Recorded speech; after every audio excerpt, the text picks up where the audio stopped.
Friends, welcome to let's educate. मैं हूं प्रीति सिंह। आज हम इस वीडियो में फ्रेंड्स हिंदी वर्णमाला, वर्णों की परिभाषा और स्वर व्यंजन को पढ़ेंगे। वर्णों की परिभाषा को देखते हैं, डेफिनेशन क्या है इसकी। आइए देखते हैं। वर्ण उस मूल ध्वनि को कहते हैं जिसके खंड या टुकड़े नहीं किए जा सकते। हिंदी भाषा में प्रयुक्त सबसे छोटी इकाई क्या है? वर्ण कहलाती है। जैसे अ, आ, ई, उ, ये वर्णों की सबसे छोटी इकाई है। ठीक है। हिंदी भाषा में सबसे छोटी इकाई क्या है? वर्ण है। अगर वर्ण ना हो ऑप्शन में तो हम सबसे छोटी इकाई क्या लगाएंगे? ध्वनि को। किसको लगाएंगे? ध्वनि को सबसे छोटी इकाई लगाएंगे। ओके फ्रेंड, ध्वनि के बारे में समझ लेते हैं। भाषा की वह सबसे छोटी इकाई जिसका खंड करना संभव न हो उसकी मौखिक अभिव्यक्ति ध्वनि कहलाती है। क्या कहलाती है? ध्वनि मौखिक अभिव्यक्ति। ये इंपॉर्टेंट पॉइंट है फ्रेंड, इसको ध्यान दीजिएगा कि मौखिक अभिव्यक्ति ध्वनि है। क्या है? ध्वनि। और वर्ण के बारे में सोचते हैं। भाषा की वह सबसे छोटी इकाई जिसको खंड करना संभव न हो उसकी लिखित अभिव्यक्ति होती है। क्या होती है? लिखित अभिव्यक्ति वर्ण कहलाती है। जैसे अ, आ हम लिख सकते हैं, ई, ये हम लिख कर अभिव्यक्त कर सकते हैं और ध्वनि को बोलकर, इसलिए वो मौखिक है और वर्ण लिखित है। क्वेश्चन कर देगा कि मौखिक अभिव्यक्ति क्या है, वर्ण है कि ध्वनि है, ऐसे ऑप्शन दे देगा। तो क्या होगी हमारी मौखिक अभिव्यक्ति? ध्वनि होगी। और वर्ण जब पूछेगा तो कि लिखित अभिव्यक्ति क्या है? ध्वनि है, वर्ण है, शब्द है, ऐसे ऐसे ऑप्शन दे देगा। तो आपको समझना पड़ेगा कि वर्ण लिखित अभिव्यक्ति है जिसे हम लिख कर बता सकते हैं और ध्वनि मौखिक अभिव्यक्ति है जो हम बोलकर कर सकते हैं, अभिव्यक्त कर सकते हैं। वर्णों को देखते हैं। अल्फाबेट वर्णों के व्यवस्थित समूह को वर्णमाला कहते हैं। वर्णों के व्यवस्थित समूह को क्या कहते हैं? वर्णमाला कहते हैं। उच्चारण के आधार पर, ये ध्यान दीजिएगा किसके आधार पर है, ये पॉइंट करता है कि उच्चारण के आधार पर। किसके आधार पर? उच्चारण के आधार पर वर्णमाला में 45 वर्ण होते हैं। उच्चारण के आधार पे है ये 45 वर्ण होते हैं, जिसमें 10 स्वर और 35 व्यंजन होते हैं। कहीं कहीं पर 11 स्वर भी होते हैं, कहीं कहीं पर 11 स्वर भी होते हैं। लिखित हमारा 11 स्वर होता है, जैसे कि हम अ, आ ऐसे स्वर को 11 बता सकते हैं। और लिखित में अ का मात्रा नहीं होता, आ की मात्रा का प्रयोग करते हैं तो वह 10 स्वर हो जाता है। ऐसे ही बताया गया है कि 10 कहीं स्वर प्रयोग होता है, कहीं 11 प्रयोग होता है, पर हमको 11 का प्रयोग ज़्यादा करना है। ठीक है फ्रेंड्स, आगे देखते हैं। और नेक्स्ट है लेखन के आधार पर। किसके आधार पर? लेखन के आधार पर। ठीक है, यह लेखन और ये था उच्चारण के आधार पर। ठीक है, लेखन के आधार पर वर्णमाला में 52 वर्ण होते हैं। लेखन के आधार पर वर्णमाला में 52 वर्ण होते हैं, जिसमें 13 स्वर, क्या 13 स्वर, 35 व्यंजन और 4 संयुक्त व्यंजन कहला होते हैं। क्या होते हैं? 4 संयुक्त व्यंजन होते हैं। ये लेखन के आधार पर हो गया जो 52 वर्ण हो गया, और यह उच्चारण के आधार पर वर्णमाला में 45 वर्ण हो गए। ठीक है, दोनों का डिफरेंस समझिएगा कि ये लेखन के आधार पर है और वह उच्चारण के आधार पर है। और इसमें 13 स्वर है, 35 व्यंजन है, 4 संयुक्त व्यंजन है। ठीक है, स्वर के बारे में समझ लेते हैं फ्रेंड्स। वॉवेल स्वतंत्र रूप से, क्या स्वतंत्र रूप से बोले जाने वाले वर्ण या बिना किसी बाधा के बोले जाने वाले वर्ण स्वर कहलाते हैं। ये स्वतंत्र होते हैं, इनको किसी अन्य वर्ण के लगाकर या तो प्रयोग कर कर नहीं बोला जाता है। ये स्वयं में ही स्वतंत्र रूप है, स्वयं में ही। ठीक है, स्वतंत्र रूप से बोले जाने वाले वर्ण या बिना किसी की बाधा के बोले जाने वाले वर्ण को स्वर कहते हैं। जैसे अ, आ, ई, ई, ऊ, ऋषि, ये सारे स्वर हैं। ओके, स्वतंत्र रूप से बोले जाने वाले वर्ड को स्वर कहते हैं। ओके, स्वर बिना किसी के सहायता से प्रयोग होते हैं, बोले जाते हैं। व्यंजन में स्वरों की सहायता से बोला जाता है। ओके, व्यंजन के बारे में कुछ जान लेते हैं फ्रेंड्स। स्वर की सहायता से बोले जाने वाले वर्णों को व्यंजन कहते हैं। किसकी सहायता से? स्वर की सहायता से बोले जाने वाले वर्णों को व्यंजन कहते हैं। व्यंजन के उच्चारण में स्वर की ध्वनि निकलती है। व्यंजन के उच्चारण, जब हम व्यंजन के वर्ड से क बोलेंगे तो उसमें अ निकलेगा। बोलिए क, तो अ का साउंड उसमें सुनाई देता है। तो क का प्रयोग हम अ के सहायता से बोल रहे हैं, क। तो वह स्वर की सहायता से बोले जाने वाले वर्ड व्यंजन कहलाते हैं। व्यंजन के 3 भेद प्रकार होते हैं। कितने प्रकार होते हैं व्यंजन के? 3 प्रकार। फ्रेंड्स, व्यंजनों के प्रकार को हम समझते हैं। फर्स्ट है स्पर्शी व्यंजन। कौन सा फर्स्ट है? स्पर्शी व्यंजन। स्पर्श व्यंजन 25 वर्ड होते हैं, ठीक है, अक्षर होते हैं। वे शब्द जो कंठ, ओष्ठ, तालु, मूर्धा, दंत आदि स्थानों के स्पर्श से बोले जाते हैं, बोले जाते हैं, इन्हें वर्गीय व्यंजन भी कहते हैं। क्या? देखिए, एक नाम हो गया स्पर्शी व्यंजन और एक नाम हो गया यहाँ पर वर्गीय व्यंजन भी कहते हैं। 2 नाम हो गया है, तो ध्यान दीजिएगा, कन्फ्यूजन यहीं पर कर देंगे जामना। तो कंठ से, जो कंठ से बोला जाएगा, और ओष्ठ से, तालु से, मूर्धा से, दंत से आदि स्थानों को स्पर्श करके बोले गए सब वर्ड को हम वर्गीय व्यंजन कहते हैं या स्पर्शी व्यंजन भी कहते हैं। जैसे क वर्ग को क वर्ग, च वर्ग, त वर्ग, ठीक है। 5 वर्ग भी हैं, ठीक है। क वर्ग, च वर्ग, ट वर्ग, ठीक है। ऐसे ऐसे 5 वर्ग भी हैं।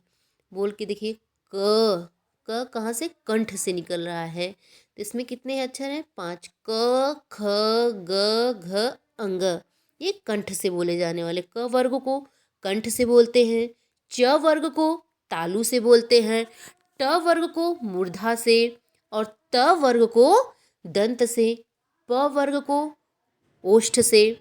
ऐसे सब वर्गों का प्रयोग करके हम समझते हैं कि कौन सा कंठ है, कौन सा ओष्ठ, कौन सा वर्ग तालु का है, कौन सा वर्ग मूर्धा का है। ठीक है फ्रेंड्स, देखिए यहाँ पर क वर्ग, च वर्ग, ट वर्ग, त वर्ग, प वर्ग सारा प्रयोग दिया, तो ये कंठ का हो गया। देखिए, क वर्ग कंठ का, च वर्ग तालु का, ट वर्ग मूर्धा का, त वर्ग दंत का, और प वर्ग ओष्ठ का। ठीक है, और इसी में क में आ जाएगा अकूह विसर्जनम कंठाह।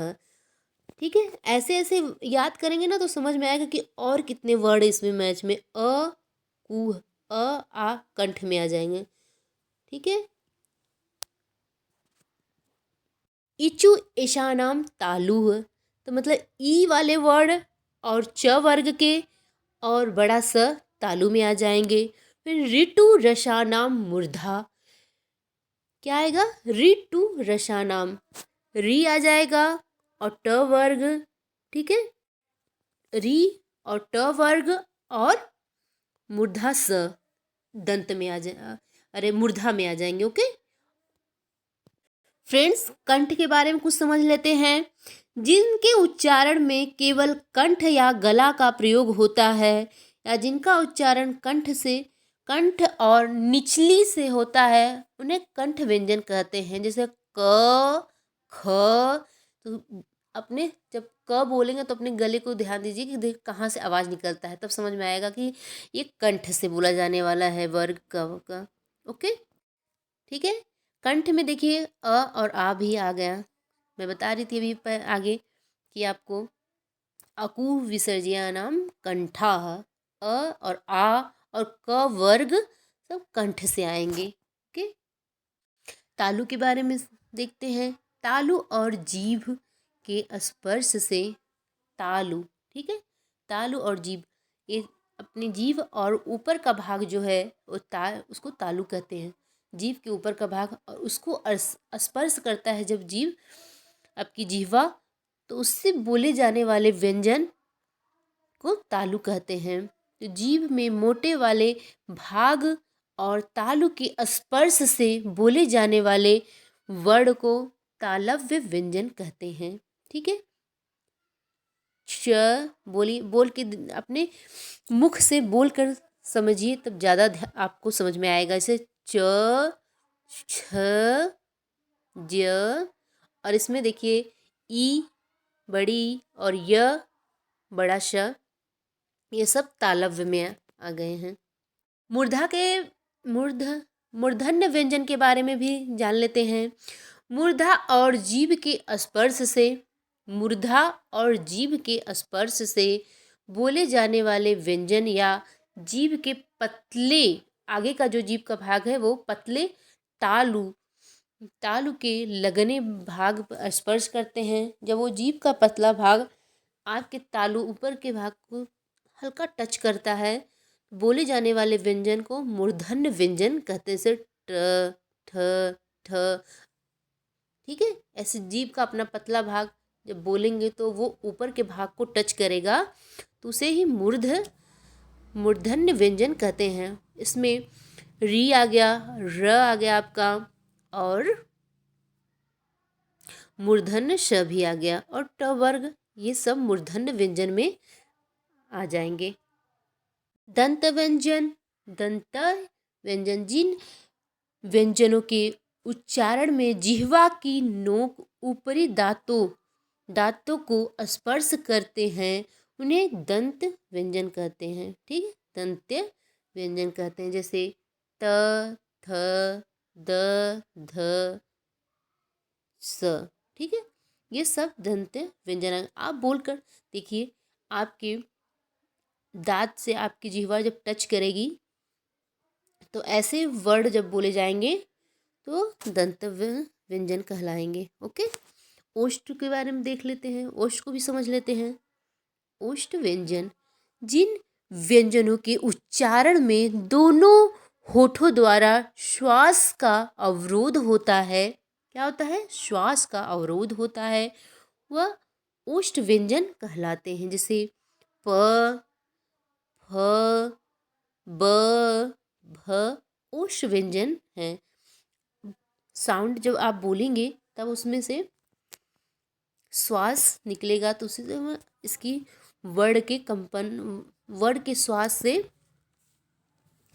ये ओष्ठ व्यंजन कहलाएंगे। प, फ, आपके दोनों होठों के प्रयोग से बीच में जो उसके श्वास का अवरोध होता है, उन्हें ओष्ठ व्यंजन कहते हैं।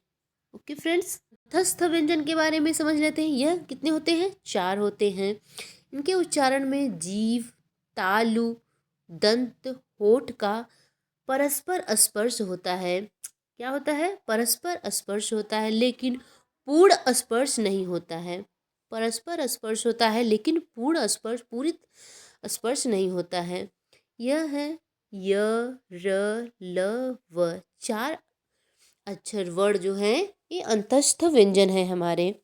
य तथा र को अर्ध स्वर भी कहते हैं। क्या कहते हैं, अर्ध स्वर भी कहते हैं। ठीक है, य, र को संयुक्त व्यंजन, ऊष्म व्यंजन, सॉरी फ्रेंड्स, ऊष्म व्यंजन, जिन व्यंजनों के उच्चारण में वायु मुख में किसी स्थान विशेष पर घर्षण करती हुई या रगड़ती हुई निकलती है, उसे क्या कहते हैं, उसे ऊष्म व्यंजन कहते हैं।